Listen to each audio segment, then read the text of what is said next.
There's nothing really funny about this. Hi, I'm a cop, and I'm about to go arrest these two. Holy sh**.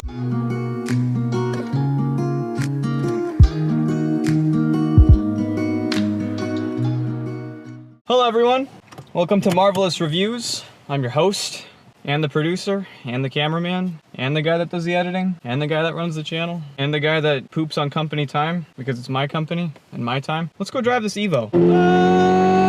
Okay, first things first, it's not a key, it's like a turning knob. 2008 Mitsubishi Lancer Evolution X. That's full bolt-ons and Cobb Stage 3 dyno tune, not a bench tune. Holy shit.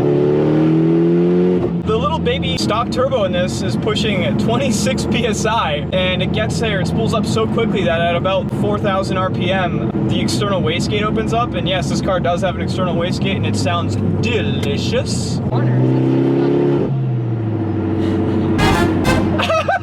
Okay, so an actual import sports car is way different than a tuned luxury car that's turboed.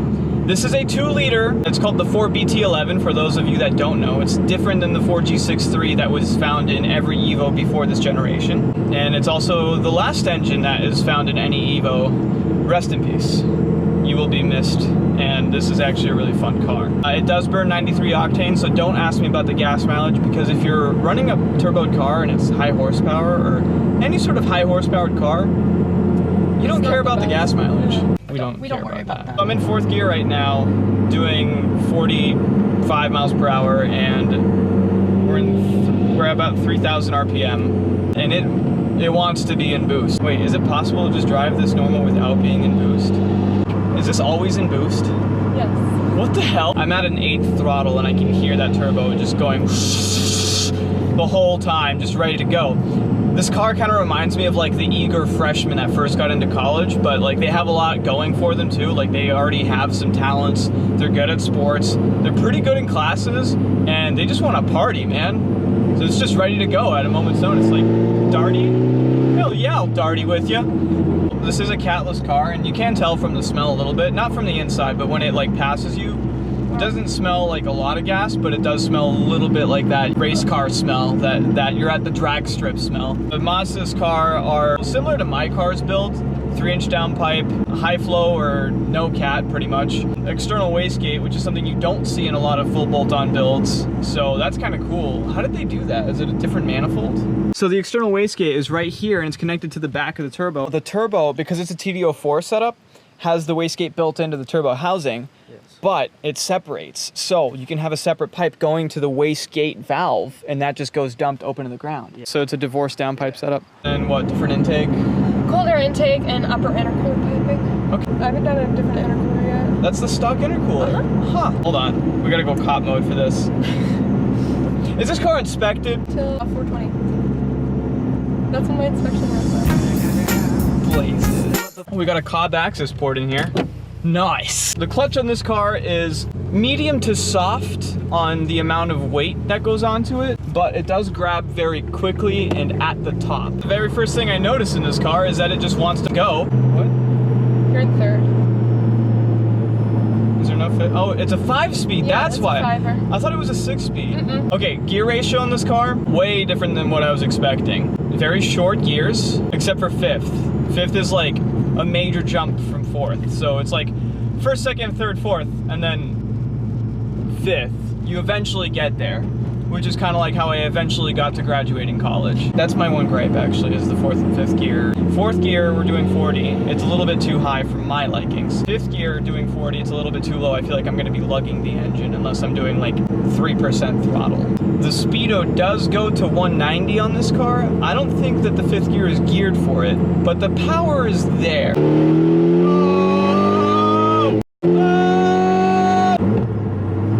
Rev matching this car is actually difficult for me, and I don't know if it's just the way that this clutch is set up or if it's all Evos. So don't take my word for it, do go out and try them out.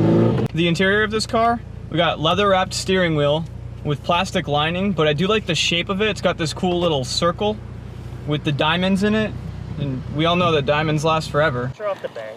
Yeah, our power plant over here seems to be the same one, and it's just not pushing that car as much.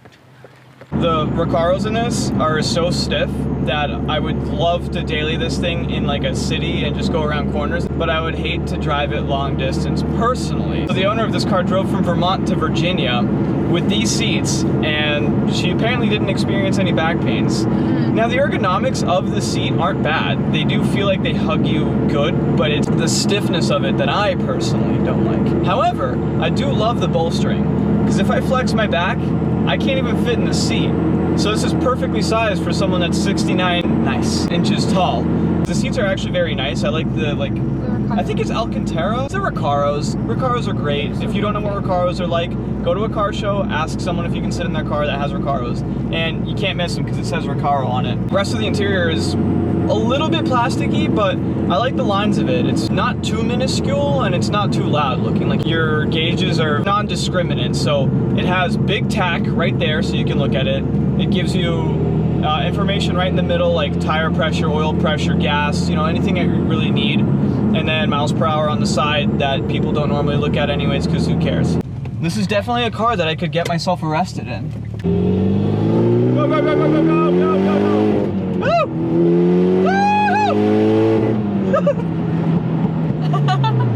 These were the grand and direct competitor to the STI in the years that they were made. So price point is right about the same. What? Yeah. Okay, this has different driving modes for gravel, tarmac, snow. The controls for that are conveniently placed on the steering wheel, just in case you want to go from the Sahara to Sweden in about 10 minutes and you don't want to take your hand off the wheel because you're doing 155. Your directional signal.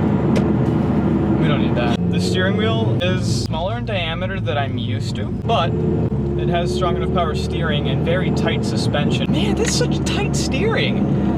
If there's one thing I can take away from this car other than any other car, this is the tightest steering I've ever felt, because if I move it half a degree at 50 miles per hour, the whole car changes direction.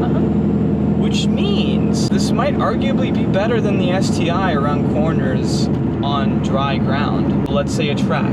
Now tires do play into this. However, this is on stock wheel setup, so you could go out to any stock Evo 10 and get in it and drive it, and you'll get kind of a similar feeling to this car. It won't be as fast, but it will be just as nice and tight feeling. As for like the pull of this car and how fast it feels, because it is 360 wheel horse dynode, it feels more tame actually. Like the sounds of it make it sound like it's an airplane ready to take off. That's it. Oh, okay, we did 90. Yeah, I was gonna say, we did like 97. But the actual feeling in your seat, because of how tight the suspension and the tire setup is to the ground and how tight the steering ratio is, it actually feels very confidence inspiring. 97? Yeah, we almost at 100. What? So it doesn't feel like the fastest car, but please look at the miles per hour, because you are breaking the law, I promise. The owner of this car is definitely better at driving this car than me. She was looking at buying one of these for years, and for like 5 years she was researching them. Eventually found this one, which is very clean, and it's over 10 years old. What? You can't tell. The owner of this car did upgrade the headlights, and it does make this car look very up to date, like it's aged well. You wouldn't be able to know that this car isn't brand new. And also the fact that Subaru did copy the body lines of this car from 2008 to make their 2019 STI, which we are about to see in the next video, folks. Stay tuned for that. That kind of helped this car stay more relevant. Fun rating of this car in particular, this tuned Evo, 8 out of 10. The only reason I haven't given it more is because it's slightly uncomfortable for my bony butt. I know that on the highway, where I like to text and drive sometimes because my parents hate me, I could probably ram this into a tree by accident because the steering is so sensitive. Oh, what? Those brakes are great. Yeah. Yeah. They're Brembos. They're Brembos. This car has Brembo brakes. The gas, the pedal itself, the pedal feel is very like light. Like you can easily floor this thing and not even realize it. I would totally own one of these actually. Viewers, if you are thinking about buying an Evo 10, Evo 10s are probably the best daily drivable Evos that you can buy, because they don't seem to break that much, and the engines are quite robust. They can handle like 500, 550 horsepower stock without opening them up. you should know, if you're buying an all-wheel drive car, especially if it's a transfer case style all-wheel drive car and it's not like the Subaru symmetrical all-wheel drive where it's longitudinally mounted, be aware that you can hurt the transmission when you're pushing more power if you're driving it like a dickhead. And what I mean by that is clutch dropping it in first gear. Don't do that. Let's talk about the elephant in the room, the rally heritage, and how we haven't seen a lot of Evo 10s on rally stages. Personally, from what I saw from the intro of this video, it's because this car is a little bit on the heavy side. Well, apparently the Lancer Evolution weighs a lot. My first ever experience with an Evo 10 was another friend of mine had an Evo 10 that was like 600 wheel horse and had a GT35 Garrett turbo on it and a bunch of other mods. And we were doing 90 sideways through trees on dirt roads. Like, he just took me on a local dirt road and it was just like steering it with his right foot on the gas pedal. I would actually rally one of these. You can see why these chassis are so great, because like, just moving it around a little bit, like, oh, I love the steering of this car. And I love how fast it is. As you guys saw, the turbo four-banger phase was definitely in full effect earlier. Which we're about to see more of in the next video. Thank you so much for your time, guys. Comment down below. Thank Crystal, everyone, for letting me review her car. Thank goodness that we have good friends around, and that I'm able to have these opportunities to present good content for you guys to enjoy and indulge in. We all know you want to indulge, because I sure do.